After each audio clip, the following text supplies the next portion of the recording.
Ce jeudi a débuté le deuxième tour de la Coupe du Monde FIFA des clubs. L'Afrique espère voir son représentant sur le trône. Avant d'en parler un petit peu plus en profondeur, eh bien, on va voir le palmarès de ce mondial des clubs. Et ça vous est proposé par Dorgelès Kofi. Bonsoir Dorgelès. Hola tia. Hola, ¿qué tal? Muy bien. Bonsoir la team, vous allez bien? Bonsoir Dorgelès. Hola Super. Dorgelès. Magnifique ce soir. Merci. J'aime bien la couleur yellow. Ah, merci. Oui, très important. Également, j'aime bien le noir. D'accord, merci. Bonsoir, je vous vois à la maison.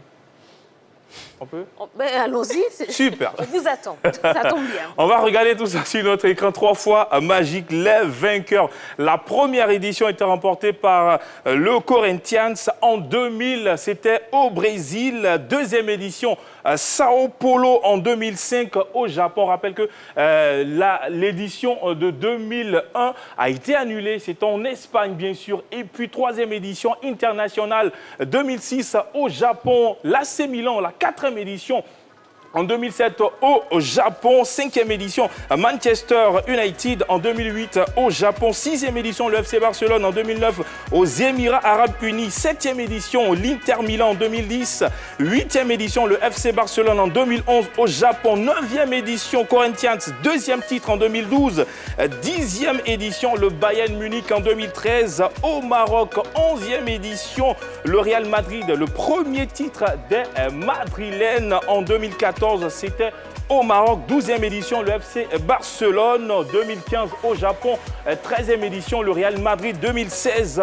au Japon, 14e édition, le Real Madrid, 2017, Émirats Arabes Unis, 15e édition, le Real Madrid également, et puis Liverpool, la 16e édition, premier titre pour l'équipe des Reds, et puis le club le plus titré de la compétition reste le Real Madrid avec 4 titres. Le Brésil est la nation la plus représentée sur le podium de la Coupe du Monde des clubs avec 10 présences de clubs brésiliens dans les premières places. 4 clubs vainqueurs, 4 clubs finalistes, 2 clubs classés 3e. Tia.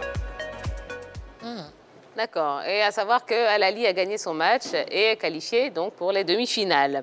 Alors, quel est votre avis concernant donc ce mondial des clubs, cette compétition que la FIFA tente d'imposer et on doit bien se l'avouer quand même qui peine quand même à se faire une place dans le calendrier qui est quand même pas mal chargé. On commence avec vous, Henri Jo. Quand même, depuis 2000, cette compétition existe. Donc, on dira que, oui, vous avez effectivement raison quand vous dites que ça peine à s'imposer parce que souvent, ça passe inaperçu. En dehors, peut-être, des fans des différentes équipes qui viennent, qui soutiennent les différentes équipes qui participent à cette compétition, on a du mal vraiment à cerner, je dirais, cette Coupe du Monde des clubs. Et aujourd'hui, on rappelle aussi que, voilà, avec ces images que nous voyons, c'est l'équipe de Tigres de Mexique qui s'est qualifiée en battant les Coréens de Hyundai Alsen, 2-1 avec un doublé de qui? De André Pierre Gignac.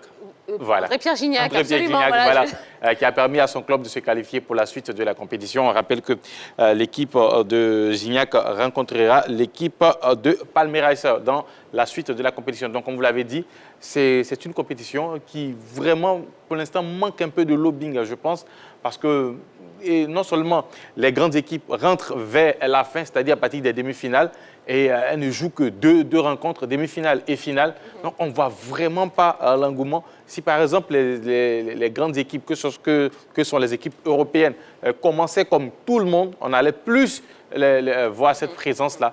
Mais bon, malheureusement, c'est ainsi et bon, ça continue de se poursuivre de cette manière. Yves Boris. Oui, tiens, il faut savoir que c'est une bonne compétition, c'est une très bonne compétition, on réunit les meilleurs clubs des différents continents. Maintenant, le problème qu'il y a au niveau de cette compétition se situe à 3 niveaux. D'abord, c'est sa position calendaire.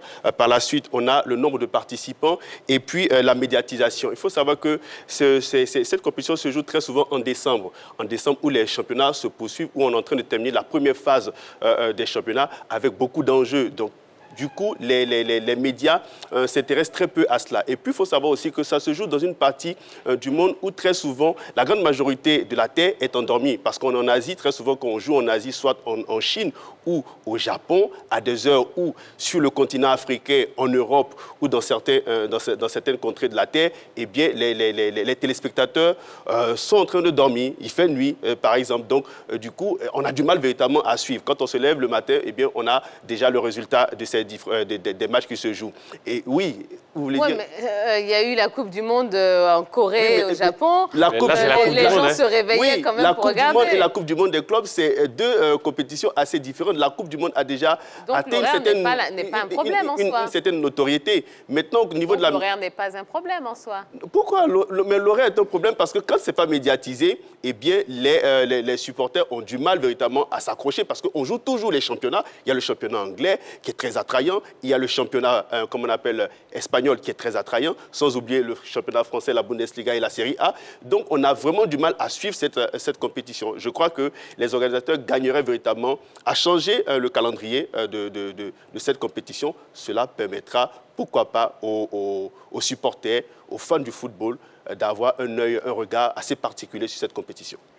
Est-ce que ce n'est pas parce que les clubs eux-mêmes se désintéressent de cette compétition? On a l'impression que, bon, c'est une compétition qu'on joue parce qu'on est qualifié, parce qu'on doit jouer, et puis finalement, il n'y a pas de véritable enjeu, il n'y a pas de véritable engouement de la part des clubs eux-mêmes. Mais moi, je pense ce sentiment, contrairement à vous tous, parce que depuis 2000, elle est régulière, et tous les clubs qui sont champions de leur continent participent à cette compétition. Et d'ailleurs, elle a même de très beaux jours devant elle. Sur le palmarès, vous avez les clubs européens qui sont les plus titrés. Ils ont gagné 12 titres. Et sur le deuxième, ce sont les clubs sud-américains, notamment les Brésiliens, qui ont gagné 4 titres. Et régulièrement, africains, tout le monde participe à cette compétition. Et quand je dis qu'elle a de beaux jours devant elle, en 2016, on a proposé de la faire passer à 32 clubs pour disputer sur 4 ans. L'idée a été un peu combattue, mais finalement, en 2017, le projet de faire passer cette compétition à 24 clubs a fait son chemin.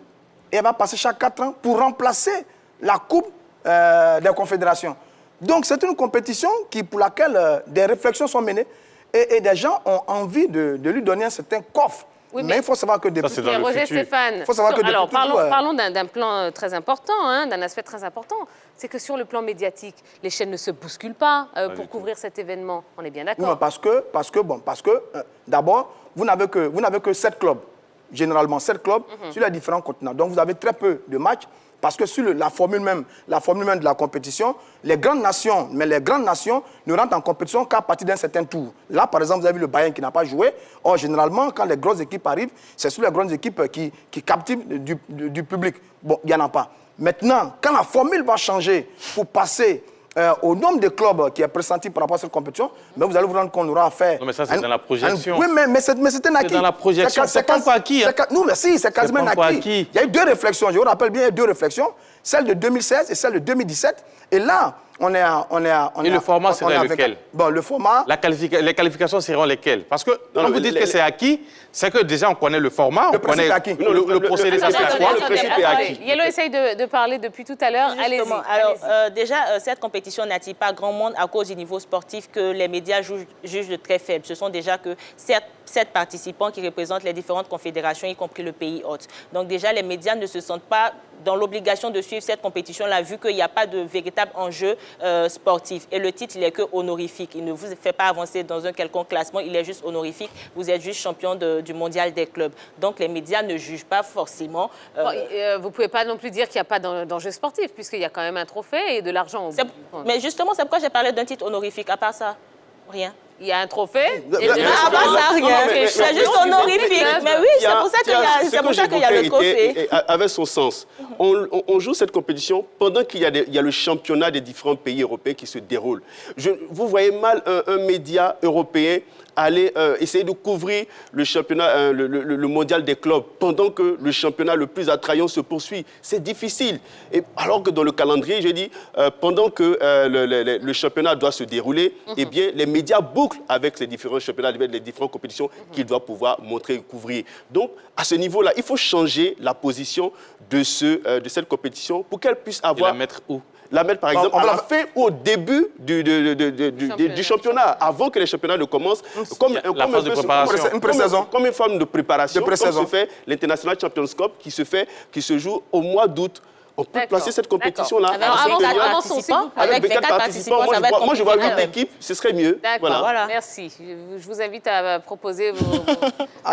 Infantino. Voilà, faites vos propositions. L'ami des Merci, Africains. merci. Bon, revenons à Al-Ahly, hein, puisque voilà, c'est le club qui nous intéresse, nous qui sommes en Afrique. Donc, Al-Ahly a-t-il les moyens de remporter le trophée, selon vous? Ça va être difficile pour le club égyptien. Contrairement aux Européens qui ont joué au football tout le temps, j'ai envie de dire, ça va être un peu difficile pour le club égyptien. Même si pour le début de compétition, là, ils sont qualifiés pour le tour suivant, c'est bien. Mais pour la suite, ça va être un peu compliqué. Mais enfin, bref, sait-on jamais avec le football. Non, l'affaire de Covid, pour moi, ne peut pas empêcher une équipe de remporter une telle compétition. On a vu l'équipe du Paris Saint-Germain qui n'a pas continué son championnat et qui allait jusqu'en finale de la Ligue des Champions. Actuellement, on a le CHAN qui se déroule. Il n'y a pas eu de championnat au niveau de l'Afrique, mais quand même, on a un très bon niveau avec de très bons joueurs et surtout de très bonnes équipes. Donc, l'effet Covid pour moi, et puis surtout, c'est un championnat où vous avez à jouer 2 ou 3 matchs pour pouvoir remporter. Ils ont déjà fini le premier match, ils sont qualifiés. Ensuite, ils vont rencontrer le Bayern de Munich. Et si ça se fait, moi, je pense que c'est plutôt le niveau des équipes qui viennent participer à cette compétition qui peut empêcher, par exemple, une équipe comme Al-Ahly de pouvoir s'imposer. Parce que c'est vrai, vous battez lors de votre premier match le club du pays hôte, mais en face, vous avez le Bayern de Munich. Peu importe le nombre d'années où vous vous êtes préparé, quand vous rencontrez une équipe comme le Bayern de Munich, si vous n'êtes pas si vous n'avez pas les arguments solides pour pouvoir concurrencer. Quels sont les arguments qu'il Mais les arguments, c'est un effectif. Le Bayern a un effectif qui est largement, mais très supérieur à l'effectif de Al-Ahly. Aujourd'hui, comme on le dit, il n'y a pas photo entre les deux effectifs. Et puis, le Bayern est habitué à jouer les compétitions de haut niveau, notamment le championnat allemand, la Bundesliga, pendant que Al-Ahly se contente de jouer, c'est vrai, le championnat égyptien où il y a quelques bonnes équipes comme Zamalek et les autres pyramides. Donc, ce n'est même pas le même niveau. Et je pense que c'est vrai, on aime bien l'équipe de Al-Ahly, on veut bien voir cette équipe de Al-Ahly remporter cette compétition. Mais face au Bayern, vraiment, ça sera une autre paire de manches. Il faut savoir que le Al-Ahly a terminé 3e de cette compétition en 2006. Donc, c'est une équipe quand même qui, plus ou moins, a l'habitude d'arriver en demi-finale de cette compétition. Maintenant, il faut que ce soit un groupe homogène, avec une certitude dans son football, un bon entraîneur. Une seule fois, c'est pas l'habitude quand même. Comment? Une seule fois. J'ai pas dit une seule fois, j'ai dit elle a terminé 3e, elle a l'habitude d'arriver en demi-finale. Là, elle est en demi-finale. Donc, ça veut dire que pour qu'on soit 3e, il faut jouer une demi-finale. Donc, ça fait une deuxième fois qu'elle est en demi-finale. C'est de ça qu'il s'agit. Maintenant, cette équipe du Al-Ahly a besoin de certitude, a besoin d'un bon entraîneur, d'un groupe homogène, avec un football assez intéressant pour pouvoir aller chercher cette victoire. Je pense que elle peut réussir si elle se donne les moyens, si elle se fixe comme objectif gagner cette compétition. J'ai le sentiment que quand les Africains et les clubs africains vont à cette compétition, elles vont plus pour participer que pour chercher à gagner la compétition. Je pense qu'il faut se donner les moyens pour aller chercher cette victoire-là. Allez, quel est votre favori pour cette édition? Roger Stéphane. Bon, si on ne dit pas Bayern, on va avoir des problèmes. Hein.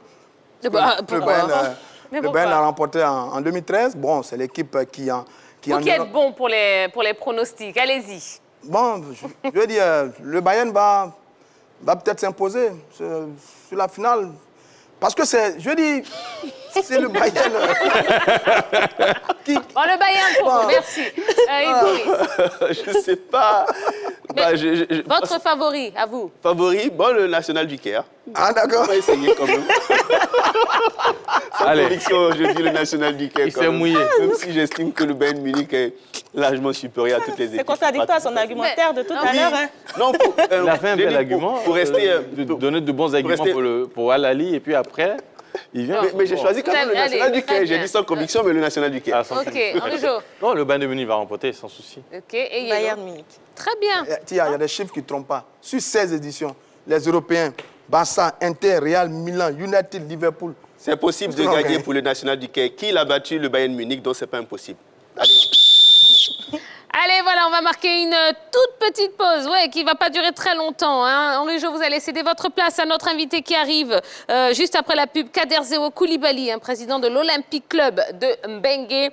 Et puis, on va parler de la CAF. Hein, et c'est à ce moment que vous pourrez nous appeler en direct. Ne bougez pas, on revient dans quelques secondes.